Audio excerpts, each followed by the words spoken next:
babes, welcome back to another Tuesday, another week, another video. What are you wearing today, Shaaba? Basically nothing. It's so warm. It is so warm. So if I look a bit different and like an egghead, it's because my hair is back, my arms are bare, and we are ready. How are you doing? I hope you are well. I hope you're staying safe. I hope you're staying sensible. Based on the question I asked on Instagram, many of you seem to be doing quite alright, but there are a few of you who are wanting some advice, and I thought, hey, it's been a while since I've done an advice video, so let's get down to business. We're not defeating Huns today, babes. We are conquering some of your problems. Now, as I struggle to use Instagram, before we continue with today's video, I have to disclaim I'm not a professional anything. I'm just an everyday person who's just nosy and bossy and overspoken. So I am going to do my best to give some advice to you, but please don't feel like you have to follow it. Thank you to everyone who did submit a question. If you want to take part in some videos as well, shameless plug, you can go and follow me at shaabaandjamie007 on Instagram. It's where we ask for input for videos. So go take a look if you wish to do so. I always feel so bad that I can't look at everyone's, but I will try and clump them together and do ones that seem to be like focusing on multiple topics. So hopefully it can still help a lot of you. Just get on with it. Just get on with it. Help losing weight. I've tried everything and some advice would be great. Firstly, question whether you need to lose weight, because honey, I promise you, you are a snack. No matter what you look like right now, and as the Body Posy Panda so aptly put it, you are still a snack even if you eat all the snacks during this lockdown. So don't be too hard on yourself. Don't feel like you have to reach any unrealistic goals or set really hard expectations on yourself. We're going through difficult times, okay? So just sending love and some self-love and some self-positivity out there. Having said that, it's okay to want to try and lose weight as well. I am on a weight loss journey for my health purposes, so if you're doing things for you and for the right reasons, there is no wrong in wanting to be healthier. In some ways, losing weight is a tricky one. In other ways, it's relatively simple. Calories in have to be less than calories out. End of the day. Easy said than done. If you got PCOS like I do, far easier said than done. Portion control, try not to snack, drink. That's an important one. And something that I value quite a lot is to find an exercise that works for you. I hate cardio, I hate running. I used to try and put myself through that. It wasn't working clearly because my heart wasn't in it. But dancing is fantastic. I love a little Zumba session in the morning. Weightlifting is super duper fun, and sometimes you have to gain weight in order to lose weight because what you gain is actual muscle, but what you lose afterwards as a result is fat. So it can be so complex, but I hope those little helpers help a little bit. How to politely tell people to kindly mute themselves during a meeting. I'm sure I'm not the only one who's participating in a lot of Zoom calls at the moment, and there have been times where people have decided to eat crisps, and whilst other people are talking, all you can hear in the background is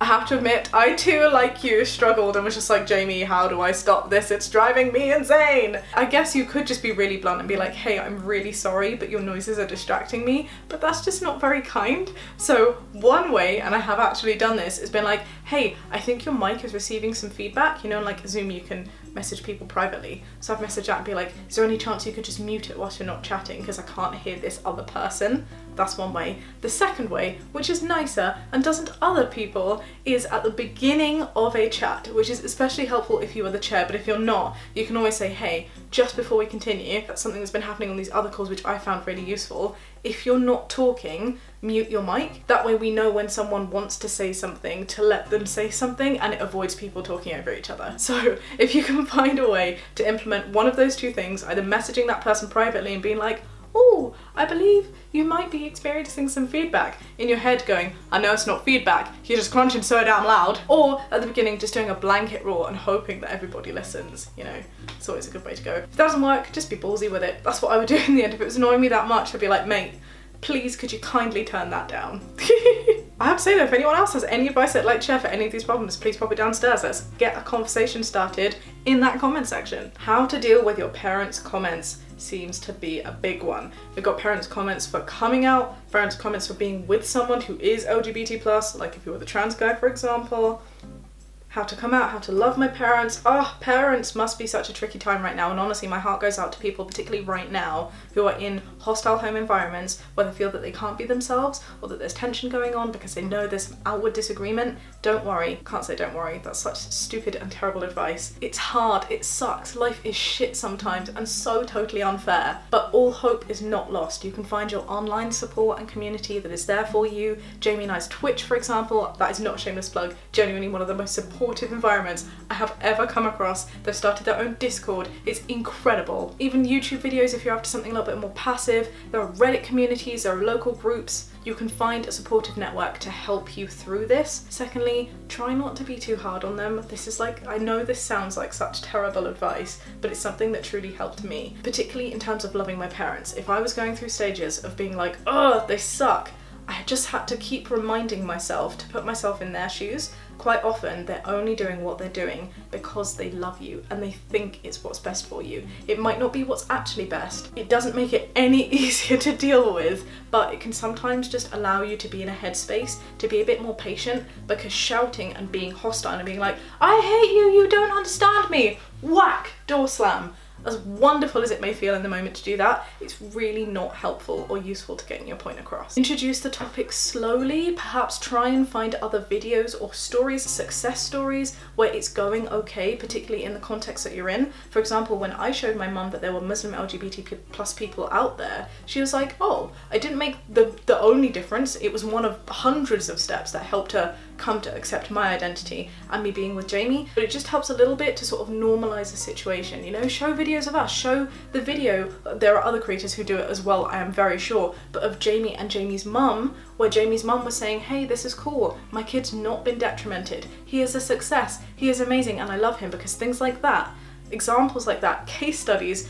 really help give other people faith who haven't been through it before that actually the journey's not so troublesome or difficult. Again, I'm not trying to say that the coming out journey or the transitioning journey or whatever, I have something in my nose, is not hard. What I'm saying is it's a lot easier if you've seen someone else go through it, and providing that example can just put some people who may have been more hesitant at ease. For anyone going through that, and there does seem to be a lot of you, I love you. Communication is key and time is the greatest healer. I hope those cliches that I'm just throwing at you are doing some good, because as cringy as they are, they do hold truth. Ooh, how to make a relationship work when things seem boring.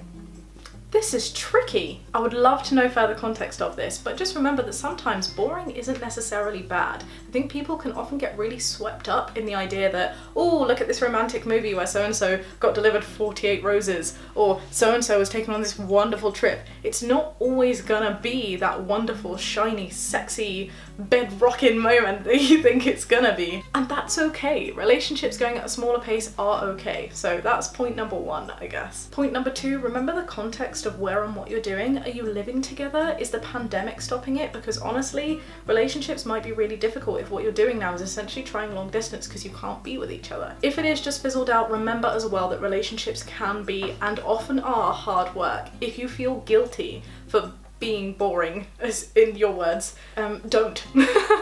I feel that all the time. I'm like, Jamie, we're basically colleagues more than we are lovers right now. You know, like in a relationship. We're basically best friends right now more than we are a couple. And that's because sometimes we work together, we live together, we do chores together, we get so caught up in what we have to do that we forget to allocate time to do things like going on cute dates, having little home dates, going out sometimes, just watching a movie for the sake of watching a movie and not reacting to something or trying to schedule inspiration for content. Relationships are work, and it's okay to feel like you need to put that work in. Just communicate that with someone, and sometimes you have to ask for a bit of spontaneity, which isn't the best. Sometimes it would be lovely if someone could just whisk you away, but if it's not like in their nature to do it, or they don't know that that's something that you want done, kind of sometimes just have to ask for it. Don't ask, don't get. Ooh, I'm full of those slogans today. What is happening? I'm like a walking marketing board. Finally though, in your heart of hearts, you'll know if the boring that you're referring to is because your relationship is just not working, or if it's something that you want to invest more time in and be like, hey, let's jazz things up. Let's buy this new thing for the bedroom. Let's go on this date. Let's try this new thing. Let's schedule some time to just be. And if your answer within yourself is this isn't working for me, this isn't right, if that's the kind of boring you're referring to, it is better for you and your partner / partners, if you're into that, to just cut your losses, walk away and be like, sorry, it's not working, wish you all the best, let's be friends, but not really, because that doesn't really work out. Sorry, I felt like that was a bit blunt, but I hope you understand what I'm saying. This heat is getting to me, it's probably making me less kind and fluffy than I normally am. Oh, this is probably the biggest, most incredibly pride thing I've ever done on video, but wow, that's helpful. Okay, next question. Family relations and deciding when a person is not worth keeping in your life. Ooh. This is so tricky, this hits hard, and I'm pretty sure if you go to most places, they'll be like, honey, if they're worth keeping in your life, you'll know it because they're doing nice things to you and all of this stuff and they're putting your needs first. It's bollocks. I'm sorry, it's absolute rubbish. In theory, that sounds great, but when that person is your mum or your dad or your sisters or someone that you, for cultural reasons, I know I'm, self-reflecting this a lot, but for cultural reasons, hold family values way higher than other people, like it's difficult. You can't just let some people go. And honestly, it is down to you and your mental health and your mental well-being. It got to a point to me relatively recently with someone where I was like, I cannot do this. I cannot do this. I'm fed up of going through the exact same arguments every few months, waiting for things to blow up way out of proportion, and I'm not into it. For one person this happened to, my feelings of love turned into feelings of hate, and my feelings of hate just turned into a feeling of indifference. Like, I just felt so empty inside, and to me, that was my sign to be like, I truly don't care. I'm letting you go because you suck. Like, I couldn't care less whether you were in my life or not. You have no effect on me. And that was quite an easy one to then be like, goodbye. But for other people who is also feeling slightly let down by, I just communicated that and it hurts and there are arguments and there are tears quite often, more than not. I don't think they still fully understand or got what I was talking about, but to me, this one particular person I'm talking about, I just can't let go. It's not within my nature to be able to do that. I guess what I'm trying to say is my mental health would suffer more by not having them in my life than the suffering that I get from the occasional downfalls that we have from a clash of culture and ideology and values. So that's the cost benefit. That's what you need to think about and weigh up the two. It's not an easy decision. Don't let people try and tell you that it's an easy decision, but you do have to put yourself first, and ultimately your mental health and sanity is something that will be the determining factor. It's just up to you to decide where that line is that you're going to draw. Good luck, my friend. How to become more positive. Ooh, I love this. The key to staying positive is to, one, surround yourself with positive things. If you're surrounding yourself with negative things, you're not gonna be in a great place. You are what you eat. Can I use that one here? Is that an extra cliche I can add? You are what you see. You are what you immerse yourself in. So yeah, try and surround yourself with things that make you happy and cut yourself off from things that don't. Again, easier said than done in many scenarios, but there are things that we can do. Number 2, don't hold high expectations of yourself, of other people. Just let go and be yourself. That is the biggest thing that I have learned to make myself happy. These past few years, I've learned so much about myself. I'm so certain about my character and who I am, and I love myself for all of my flaws and all of my wonderful values. Sometimes I don't like myself. It's not like a linear progression, but for the most part, I know I'm pretty damn cool, and that helps me be positive because I'm like, okay, well, there's nothing I can do about this particular situation. Or, okay, well, I know that dancing and acting like a complete fool is something that puts me in a good mood, so I'm gonna go do that now. People as well. Positive equals well-being, and well-being equals good, healthy social networks. So make sure you're surrounding yourself by people that you trust and can confide in and can talk to. Doesn't have to be a lot of people, just make sure that there is someone there. And finally, this is more of an in-the-moment thing, and it's difficult when you're in a place where you're not positive, because I sometimes do get like that, and I'm like, and it takes Jamie telling me, hey, where is that Shaaba? Where is that Poppy that I know? What's happened to her? But when you can think about it, or if someone has pointed it out, the thing that you need to remember is the way that I'm acting right now gonna help me in this situation? If the answer is no, why are you acting that way? You're just putting yourself down, you're putting those around you down, and it's just still not very useful, is it? So next time you find yourself stuck trying to fit a cabinet into the back of a Mini, which is clearly not going to fit, or you're trying to carry 8 shopping bags when you're incredibly weak, down a very long path and you have 3 miles to go, or when you feel like you're in the middle of World War III in some sort of family disagreement that's happened for the 100 millionth time, just think to yourself, is being angry or sad or kicking up a fuss here or shouting gonna help? If the answer is yes, it's gonna help you release some stress, fine, go for it. But the answer is no, just have a laugh. All of these situations are things that have happened to me, and in all of these situations I was able to be calm and happy, and I do genuinely believe that it helped me get through them. So again, best of luck to you, my friend, best of luck. Ooh, I'm finding it hard to continue advising someone on an issue that is getting quite old now.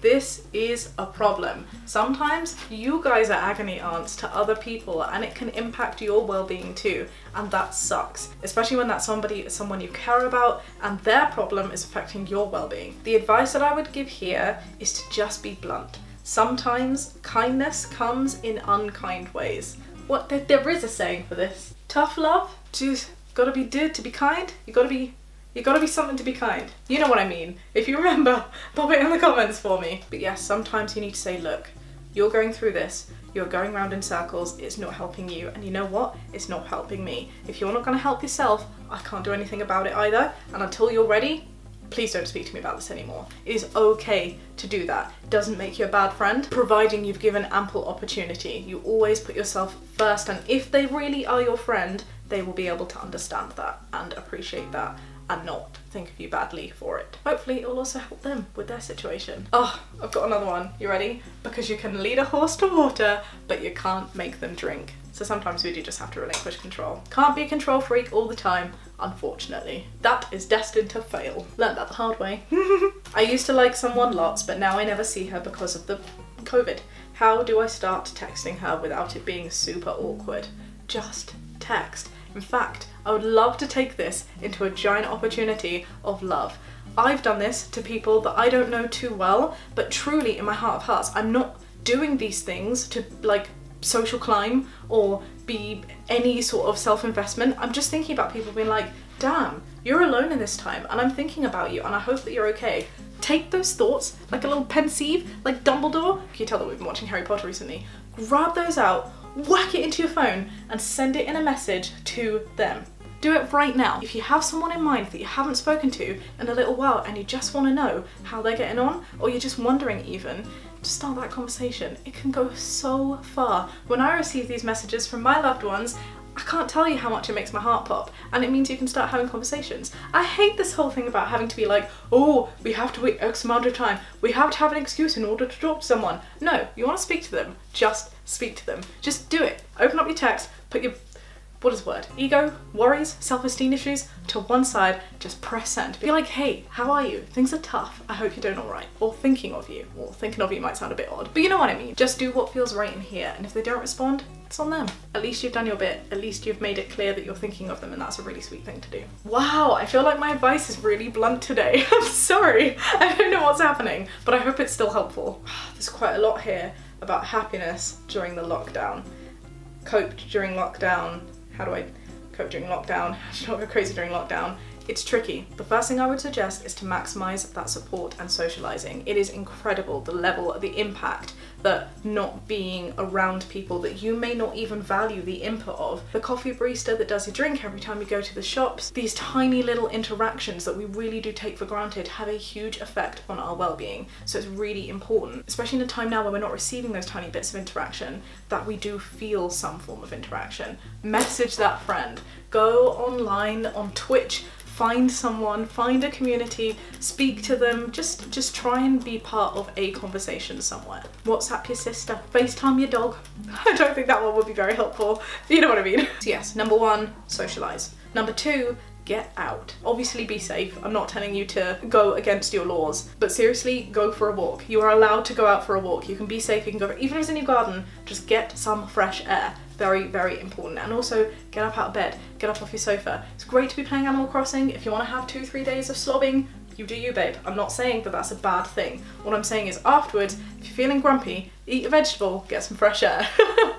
Hate to sound like your mum, but it is really, really important. And the effects of that, doing a just dance for half an hour like I did this morning, going for a walk, even if it is just for like 2 minutes up and down your street, going in the garden, kicking a football and accidentally hitting your cat in the face. I did do that. I'm sorry I did. It really was an accident, I swear. But apart from the face hitting thing, all of those things made me feel a lot better. So that's another piece of advice I would give. Don't put too much on yourself and maybe limit social media. Don't be looking at things like Twitter and the news too much. These are platforms that I personally consider to be not so great, and they really do make my anxiety levels go up in this very, very turbulent time. Tank's good news, however, and the good YouTubers and creators that provide a wonderful escape, those do help me. So try and maximize on the right kind of social media that feels right for you. Remember that this could be different for other people. And lastly, don't put expectations on yourself. Do what your body wants to do. And if that is having a nap for 6 hours, or not getting out of bed one day, or eating a lot of damn chocolate, that's okay. Don't feel guilty. Don't feel bad. Everyone is working at very limited capacity, because even those that are still doing stuff, like I feel like I'm still, in comparison to my peers, I'm still being quite active. I'm still noticing my mind is just taken up with God knows what. I'm just not feeling great. Like there are times where I'm feeling absolutely ecstatic, and there are other times where I just feel so empty inside. Like, what is this? We are all going through a really tricky time, and it's okay. And just remember to take things at your own pace. I hope that helps. If you have any tips, please do pop them down below. Watching things. I have gone back to watching TV shows and gaming, which are things that I didn't really do very much beforehand, but just makes me feel a little bit like I'm doing something, like a bit more of an escape. An escape sounds like a bad word, but it's not. It's actually quite healthy to step outside of yourself for a little while. So again, don't feel bad. That has to be my mantra, right? Be kind and just don't feel bad. Like, be unashamedly and unapologetically yourself, because what the hell else can we do? Anyway, I feel like that's probably a good place to stop. I hope you found this useful. For those of you who I didn't manage to get to, I'm very, very sorry. I'll try and pop some on my Insta stories with some little words of advice before the end of tonight is up. For the time being, I hope you guys are staying safe, staying sane. Whoa, sorry, I just hit my light. Staying as happy as you can and just loving yourself, because that's really important. Can everyone just take a second to like give themselves a hug right now? Just do it. Just feel good. Seriously. Alright, on that very cringy note, I'm gonna love you and leave you. If you enjoyed this video, do give it a thumbs up. Subscribe if you'd like to see more. On Thursday, I'm gonna put out a video that I don't want you to hate me for. Slightly controversial, but you'll see where I'm going with it. For the meantime, be kind and have a great day. Bye. Woo.